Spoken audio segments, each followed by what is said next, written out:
All right. So I'm glad I came today since I'm the only parent. So my name is Lori Hines, and thank you for taking my testimony today. Today I want to talk about the revisions to the English Language Arts and Reading TEKS. As you know, I have 4 kids. 2 will be in public school next year, and 2 will continue in private school. I brought you each this book called Drilling Through the Core from the Pioneer Institute. James Milgram and Sandra Stotsky are both contributing authors, and both obviously have credentials in their area of study. They offer valuable insight for improving education for our children. Even so, it says you can ignore the Common Core part if you want to. I still think it's relative to the discussion today and for math. So as a mom, I would like to see some changes to the proposed ELA TEKS. And I wrote what I'm specifically addressing. But number 1, I'd add a list of recommended authors and titles with a focus on literary tradition. And I know, listening today, not telling the teachers what to teach, or like the glossary idea or whatever, but just having a list. I mean, a lot of parents will, like this time of year, they're like, is there a reading list for the summer?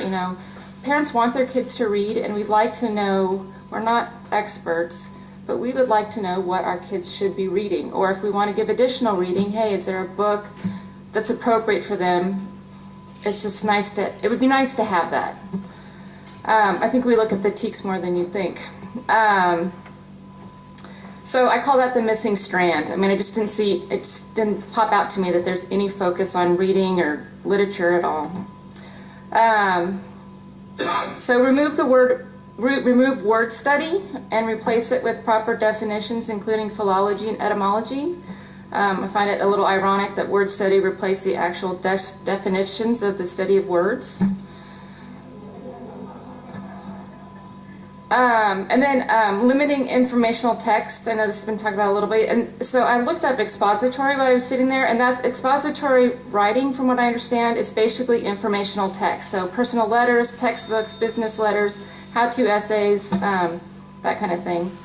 But informational texts are often assigned for their topical or political nature. An example of this is on page 134 in the book. A proper ELA education should focus on critical thinking rather than with an agenda and what to think. I really recommend reading that page 134. So, and one of my children brought home a reading assignment that turned Pandora's box into informational text. And my question is, why not just read the story itself? And then something that hasn't been talked about is a division of time between informational text and literature. And so the Common Core is kind of 50-50, and if you read in there, they recommend, they'd rather have no division and just read what you're supposed to read and avoid the informational text. So there's no research that supports reading informational text over classic literature. Students should get plenty of informational text experience in other classes. And then I'm real quick. Limit student-led and team activities. That whole strand 4, the collaboration, it's like reminding people to breathe. Everything you do in school and in life is collaboration, so putting it in there to me is just like redundant. Here's how to breathe. Don't forget to breathe while you're reading. And then removing the high-frequency words for elementary students and focusing on phonics rather than just straight memorization. That's all. Thank you. Any questions for Mr. Mercer? Hey, thank you for being here. Thank you for the book too. Staff knows I always got to have my yellow stickies around. I've already started going through things. You mentioned something I saw right away, the etymology, and before we got, I guess from last November, we had a clear black, green, red, whatever else. You haven't seen those documents, and now I can't tell where it began, but I remember that comments, etymology was taken out, and we require as a board, if you read the standards, that whenever you add or replace, there has to be a rationale, and I read the rationale. It didn't make sense to me. I'm not sure why we don't use that word, but I tell you, because I guess your question is you saw that because word study is so important to me, and I saw also, and whenever we have example givens in grade 1, English 1, those were gone, and we had why would that? I mean, if you're doing a word study. And we had example given of foreign words like carte blanche and bon appetit. Things are literary devices that are used, and the origin of that word, and why that technique device would be used by a writer. And we had things like a section on word study on grade specific to the kids on sciences and sociology and like mathematics, geometry, trigonometry, sciences, biology, physiology, social sciences, sociology, psychology. I mentioned all that because I'm seeing that gone and not replaced in E1 where it was before. And it all has to tie to what you're talking about, word study. Can you explain some of that to me, or just? I have no idea why they're taking. I have no idea. I mean, it's like I said, it's Orwellian to me. We're just dumbing down everything. And I know the English teachers are hearing me, E1 to E4, I'm going to be asking that stuff because we gave some good examples of things what we're looking for. I'm looking at E1, E2, which is the area that I chose to study. And the word study thing, the changing of word study or to word study. And then I just feel every example I see of example guidance in EG is gone. We're not prescribing how, we're trying to help make an educator successful. Well, and it's kind of I'm just I'm lost. Yeah, I don't know. I'm sorry, I didn't really have a question or a comment, but you hit on that, so I know I'm not going crazy. You saw it too. Yeah, it stuck out. Like, what? Yeah, I wanted to ask about the sight word thing Yes. At the end. What were you? Is that something you've seen with your own children, or what? The high frequency words, yeah, they start it right in kindergarten. Before they even start to teach them to read, they send you home with a bunch of card stock with printed words on it to print out and start doing flashcards with your kid. And you know, when I first started this, I didn't realize that that's not teaching them to read. That's teaching them to memorize shapes that are formed like words. So.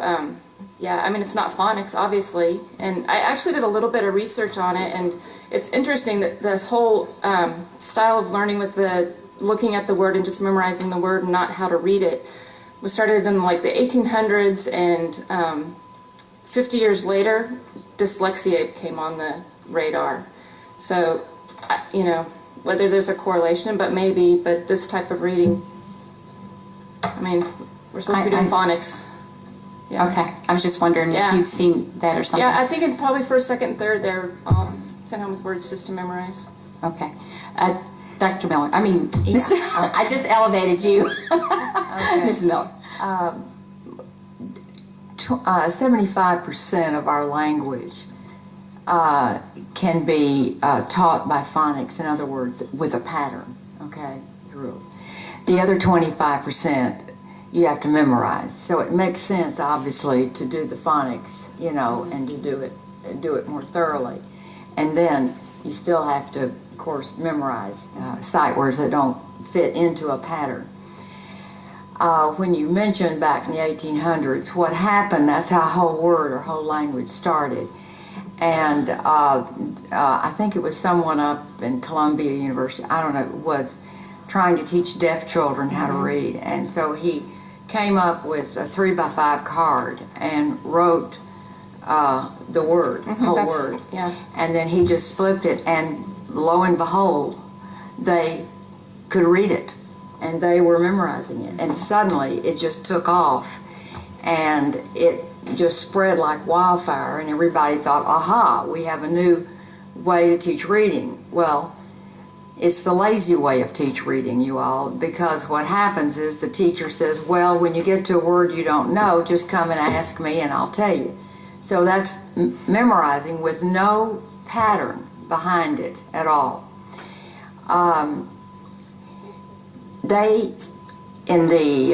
Many of the schools threw out phonics back then, and it just kind of spread because it was harder, because you're talking about rules in phonics. You have to memorize the rules. The teacher has to know them, okay? So it was much quicker, faster to do it with the 3x5 card, okay? And then it grew to being a whole word, whole word, whole language, okay? That kind of morphed into that, okay? So I am just telling you that I think you're right on about that, and that's what we do, and I don't want to see us watering down our phonics in any capacity. Streamline. Did anyone else have any questions of Dr. Hines? Thank you. Thank you very much. And we've got one more testifier.